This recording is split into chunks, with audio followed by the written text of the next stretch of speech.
አንዲት ሕፃን ልጅ ሳህኗ ላይ የቀረበላትን ጣፋጭ ምግብ ትታ አፈር ብትበላ ምን ታስባላችሁ?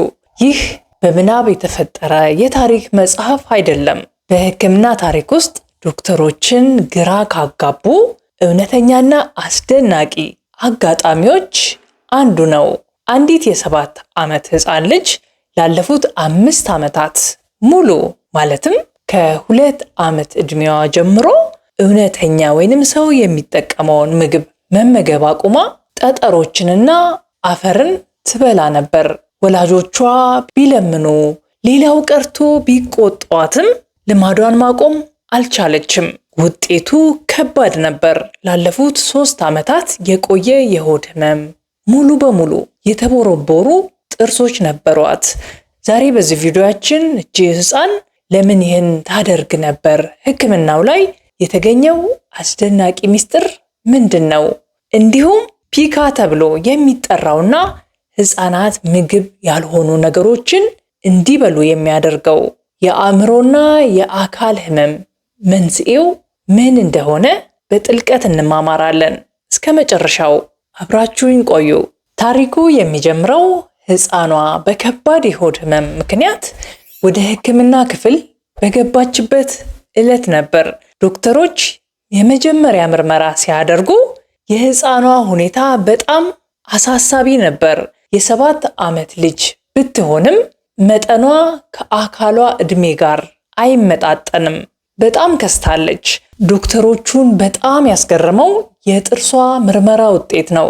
የልጅቷ ጥርሶች እንደ አንድ የ7 ዓመት ሕፃን ሳይሆን ዕድሜው እንደገፋ ሰው ሙሉ በሙሉ አልቀዋል፣ ተቦርቡረዋል፣ እንዲሁም ከጥቅም ውጪ ሆነዋል። ዶክተሮቹ ወላጆቿን መጠየቅ ጀመሩ። እች ልጅ ምን ሆና ነበር? ምን ትመገባለች? የእናቷ መልስ ዶክተሮቹን አስደነገጠ። ዶክተር ልጃችን ለ5 ዓመታት ያህል ምግብ አትፈልግም።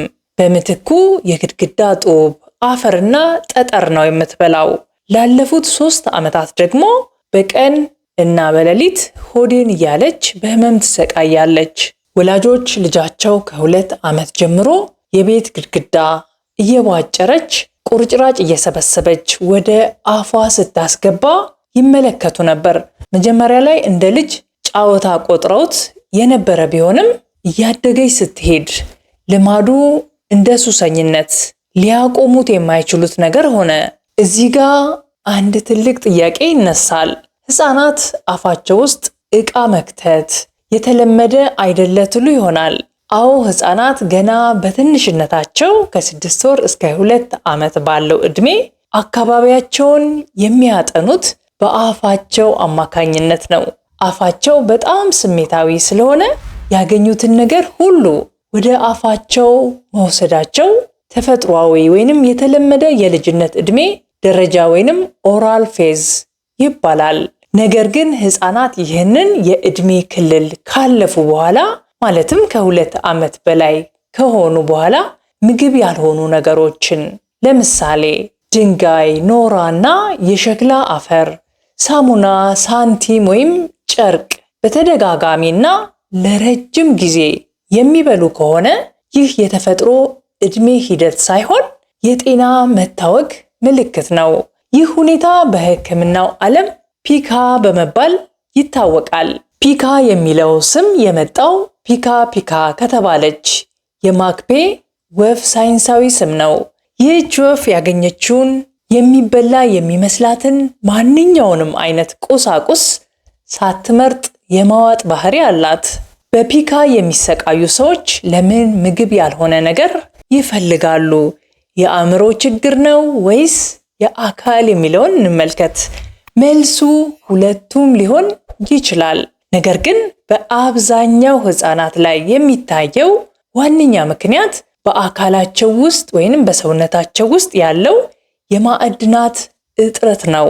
የሳይንስ ሊቃውንት እንደሚያስረዱት የሰው ልጅ አእምሮ በሰውነታችን ውስጥ አስፈላጊ ማዕድናት ሲያንሱት የሚገርም ግብረ መልስ ይሰጣል። የብረትና የዚንክ እጥረትን እንመልከት።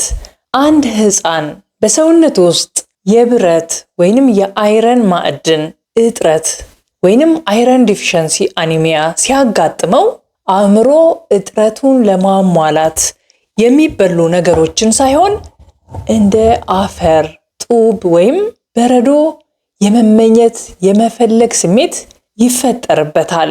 ምንም እንኳን አፈሩ የጎደለውን ብረት ሊተካለት ባይችልም አእምሮ በስህተት ያንን ነገር እንዲያምረው ያደርገዋል።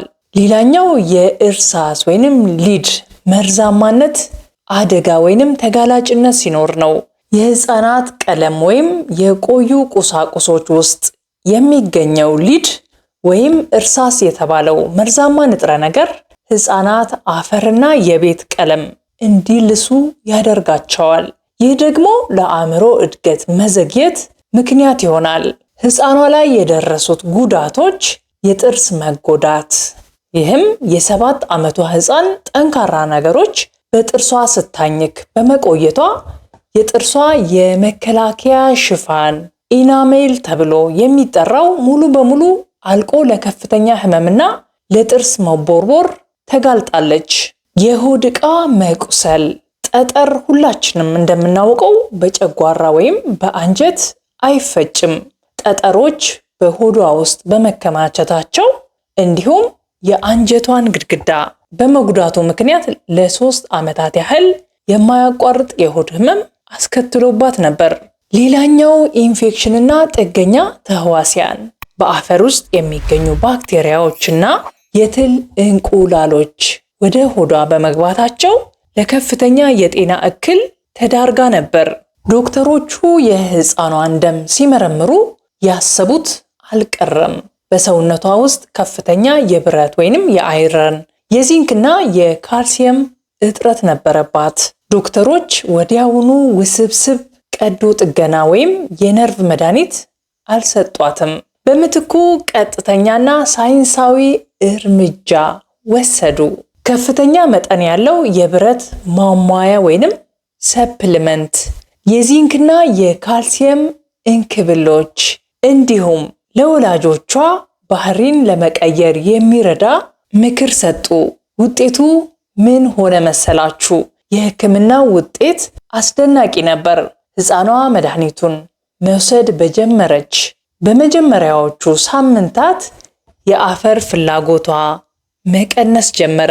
ሰውነቷ ያጣውን ማዕድናት እያገኘ ሲሄድ አእምሯ የአፈር ፍላጎቱን አቆመ።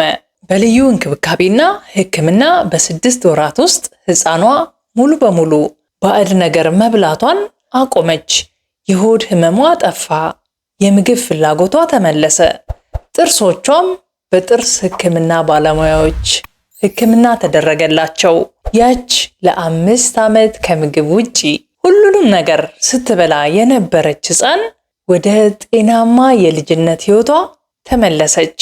ይህ እውነተኛ የህክምና ታሪክ የሚያስተላልፈው ትልቅ መልእክት አለ። ልጃችሁ ምግብ ያልሆነ ነገር፣ አፈር፣ ኖራ፣ ፕላስቲክ የመሳሰሉትን ሲበላ ካያችሁ ክፉ ልማድ ነው ብላችሁ አትቅጡት። ይልቁንም የልጃችሁ ሰውነት አንድ አስፈላጊ ማዕድን ጎድሎኛል እያለ የሚጮህበት ምልክት ሊሆን ይችላል። እንደ ወላጅ ማድረግ ያለባችሁ የደም ምርመራ አድርጉ። ልጅዎ ተመሳሳይ ባህሪ ካሳየ ወዲያውኑ ወደ ህፃናት ሐኪም በመሄድ የደም ማነስ ወይንም አኒሚያና የሊድ ምርመራ አድርጉ። ቅጣት መፍትሄ አይደለም። ፒካ ባዮሎጂካዊ ህመም ስለሆነ ህፃናቱን በመቆጣት ወይም በመቅጣት ማቆም አይቻልም።